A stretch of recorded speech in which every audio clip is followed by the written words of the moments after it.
Lucky के तालाब के पास से निकल जाने के बाद में कोयल ने भी अपने होश खो दिए थे।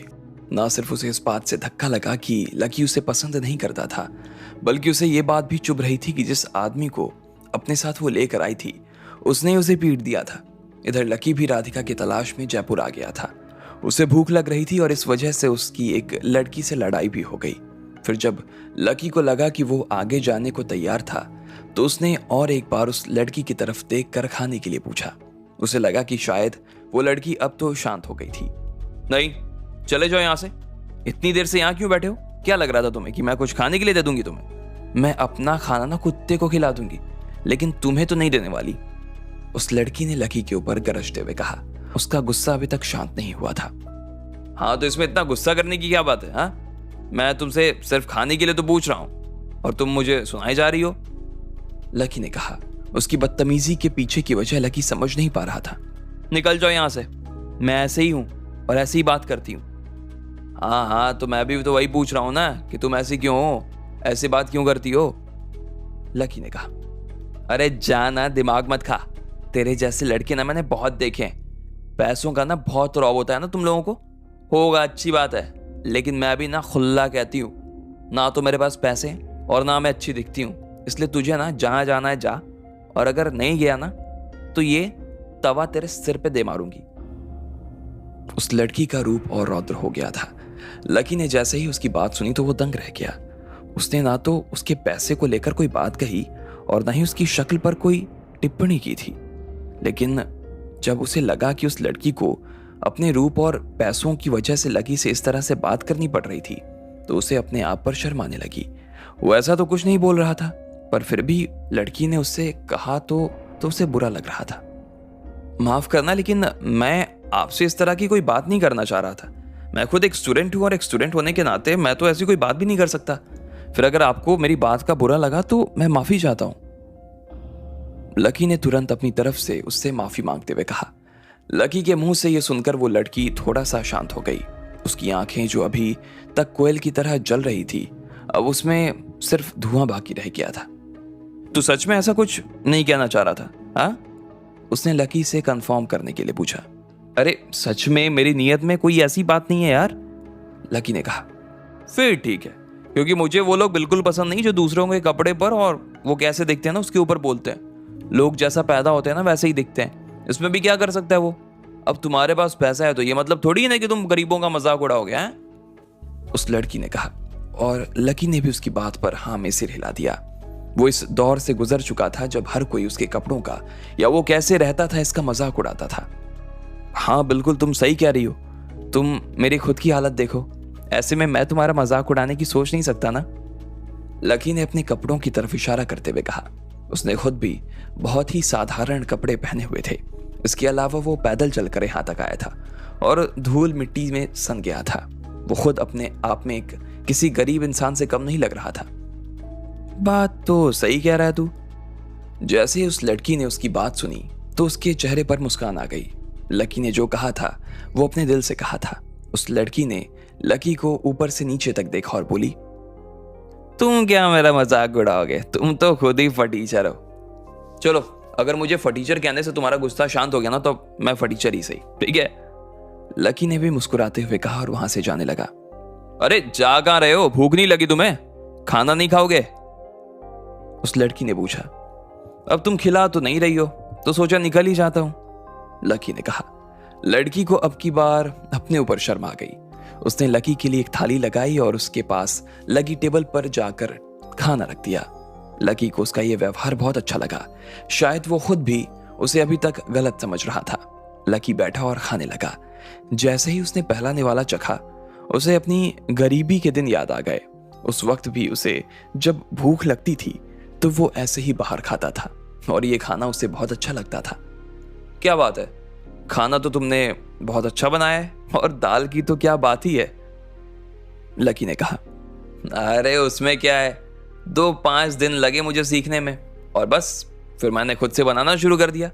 खुद से बनाती गई और सीखती भी गई तो बनाते बनाते अच्छा बनने लगा। वैसे भी आदमी को जिंदा रहने के लिए कुछ ना कुछ तो सीखना ही पड़ता है ना बाबू साहब। अब अगर वो ना सीखे तो मर ही जाए, उस लड़की ने कहा और उसकी थाली में एक गर्म रोटी रख दी। तुम अकेले ये सब करती हो? बाकी घर वाले कहाँ हैं? लकी ने पूछा। वो देख पा रहा था कि उस लड़की की उम्र ज्यादा नहीं थी। जिस उम्र में उसे स्कूल जाना चाहिए था, उस उम्र में वो खाना बना रही थी।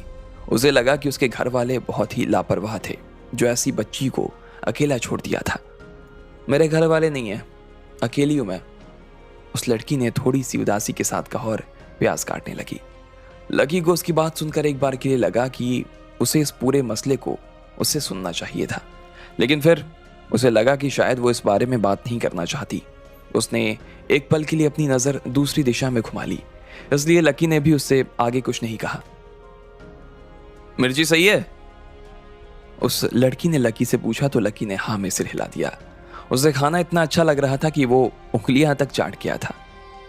वैसे दिखने में तुम्हारी भी हालत मेरे जैसी ही लगती है, पर फिर भी तुमने उस आदमी को 500 रुपए क्यों दिए? हाँ, मेरी हालत तुम्हारे जैसी दिखती है, लेकिन मैं तुम्हारे जैसा हूं नहीं। मेरे पास ना पैसा बहुत है, लेकिन फिर भी मुझे ऐसे ही रहना अच्छा लगता है, लकी ने कहा। अच्छा, जेब में 2 पैसा आया नहीं कि उठना शुरू कर दिया? है तुम्हारा हाल देखकर ना मुझे लगता है कि तुम गरीबी हो यार, अमीर का तो कोई सवाल ही नहीं होता, उस लड़की ने कहा। अच्छा, तुम्हें विश्वास नहीं हो रहा? लकी ने पूछा तो लड़की ने ना में अपना सिर हिला दिया और हंसने लगी। हालांकि उसे उस अनजान लड़की के सामने कुछ भी साबित करने की कोई जरूरत तो नहीं थी। लकी ने आराम से अपना खाना खत्म किया और फिर टेबल से थाली उठाकर एक कोने में डाल दी और उसे पैसे दे दिए। तुम्हारा नाम क्या है? इधर काम से आए हो क्या? उस लड़की ने लकी को खुले पैसे देते हुए कहा। नाम मेरा लकी है और गर्लफ्रेंड को ढूंढने आया हूं अपनी, लकी ने कहा। अच्छा, नाम तो अच्छा है। वैसे मेरा नाम है कुमारी। भगवान से प्रार्थना करूंगी कि तुम्हारी गर्लफ्रेंड ना जल्द मिल जाए तुम्हें, उस लड़की ने कहा। लकी वहां से रवाना हुआ और राधिका की तलाश में जयपुर शहर में घूमने लगा। वो काफी देर तक उसे ढूंढे जा रहा था और लगभग अंधेरा सा हो गया था। लकी को अभी तक राधिका के बारे में कोई खबर नहीं थी। ना रुस्तम ने उसे कुछ बताया और ना ही खुद उसके बारे में वो कुछ पता लगा पाया था, लेकिन फिर भी लकी का उत्साह कम नहीं हुआ। जयपुर छोटा शहर नहीं था और इसलिए उसे ढूंढ पाना इतना भी आसान नहीं होने वाला था।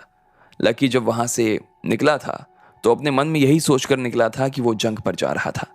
जब राधिका की कोई खबर नहीं लगी तो लकी फिर से स्टेशन के पास आ गया और सोने के लिए कोई होटल ढूंढने लगा। लकी स्टेशन के पास शर्मा होटल में चला गया। लकी ने देखा कि भले ही होटल दिखने में उतना अच्छा नहीं था, पर फिर भी दूसरी जगहों की तुलना में वहां पर बहुत अच्छी व्यवस्था थी, इसलिए वो काफी ठीक महसूस कर रहा था। लकी शर्मा होटल के रिसेप्शन पर आकर खड़ा हो गया, लेकिन वहां पर कोई नहीं था। तभी पीछे से किसी का हाथ उसके कंधे पर आया। हेलो सर, क्या आप रूम ढूंढ रहे हैं? एक आदमी ने लकी से मुस्कुराते हुए पूछा। दिखने में होटल के स्टाफ का ही कोई सदस्य लग रहा था। वो शर्मा होटल जयपुर के बड़े होटल्स में से एक था और वो स्टेशन के पास का सबसे बढ़िया होटल था, लेकिन बाकियों की तुलना में उसके चार्जेस थोड़े ज्यादा थे। जब उस आदमी ने लकी के कपड़े देखे तो उसे लगा कि लकी गलत होटल में आ गया था और वो यहाँ नहीं रुक सकता था, इसलिए उसने सोचा कि इससे पहले कि वो लकी को होटल के चार्ज के बारे में बताए, उससे वो पूछ लेना चाहता था कि वो यहाँ पर रुक पाएगा भी या नहीं।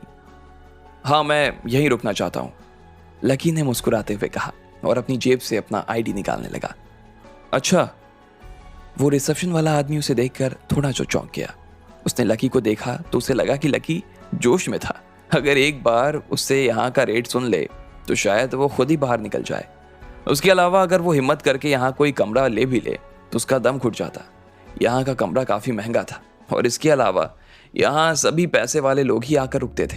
ऐसे में जब लकी ऐसे लोगों के बीच जाता तो मारे शर्म के मर जाता। लेकिन इन सब ख्यालों से परे लकी उस आदमी की तरफ देखे जा रहा था। उसने देखा कि भले ही वो होटल अच्छा था, लेकिन उससे भी ज्यादा अच्छा होटल तो वसीम का था। लकी ने जैसे ही उसकी टेबल पर अपना आईडी रखा और बैग उठाने के लिए झुकने लगा तो पीछे से एक आवाज आई, लकी। लकी ने उस आवाज की दिशा में घूमकर देखा तो पाया एक सुंदर सी लड़की उसके सामने खड़ी थी और उसे देखे जा रही थी। उसके लंबे बाल उसके कंधे तक आ रहे थे और उसकी बड़ी बड़ी आंखें चमक रही थी। उसने एक सफेद रंग का वन पीस पहना हुआ था और पैरों में 4 इंच की हील्स। उसके पैर काफी पतले थे। वो किसी कमल के फूल की तरह नजर आ रही थी। उसके पास में एक लंबा सा आदमी खड़ा था। लकी को वो देख रही थी, लेकिन वो उसे पहचान नहीं पा रहा था कि आखिर कौन थी वो। लकी, तुम यहां क्या कर रहे हो? जैसे ही उस लड़की ने लकी को पहचान लिया तो वो चौंक गई। तुम श्रेया! लकी ने आखिरकार उसे पहचान लिया था और फिर वो मुस्कुराने लगा। ये श्रेया थी जो स्कूल में उसके साथ पढ़ा करती थी और उसकी क्लास की मॉनिटर भी थी। मुझे उम्मीद नहीं थी कि हम ऐसे मिलेंगे। लकी को अपनी ये दोस्त एक अजनबी शहर में मिल सकती थी। वो उसे देखकर हैरान हो गया और फिर तुरंत उसकी दिशा में आगे बढ़ने लगा। स्कूल के आखिरी सालों में बहुत ही गरीब होने की वजह से लकी के साथ उसे बहुत हीन भावना में देखते थे। हर कोई उसका मजाक उड़ाता, लेकिन कुछ लोग ऐसे थे जो उसका साथ देते। उनमें से एक लड़की श्रेया भी थी। लकी को आज भी याद था कि जब लकी को कोई चीज समझ में नहीं आती तो वो सीधा श्रेया से ही मदद मांगता था। उसे कोई भी डाउट होता सीधा श्रेया से पूछता। उसकी मदद की वजह से लकी के नंबर अच्छे आते थे और उसका दिल्ली यूनिवर्सिटी में एडमिशन हुआ था। लकी श्रेया के सामने आया और उससे हाथ मिलाने के लिए अपना हाथ आगे बढ़ा दिया, लेकिन श्रेया ने उसकी दिशा में अपना हाथ नहीं बढ़ाया। लकी को ये चीज थोड़ी अजीब लगी और फिर उसने अपना हाथ नीचे कर लिया। शायद उसके साथ जो लड़का था उसे श्रेया का किसी और के साथ हाथ मिलाना पसंद नहीं था। अब आगे क्या होने वाला था? श्रेया और लकी इतने सालों बाद मिल रहे थे। क्या उनकी मुलाकात सिर्फ इत्तेफाक भर थी? और लकी कल राधिका को ढूंढ पाएगा क्या? आपको क्या लगता है, क्या होंगे इन सभी सवालों के जवाब? कमेंट बॉक्स में कमेंट करके हमें जरूर बताएं। और सभी सवालों के जवाब को जानने के लिए सुनते रहिए इंस्टा मिलियनेयर सिर्फ पॉकेट एफएम पर।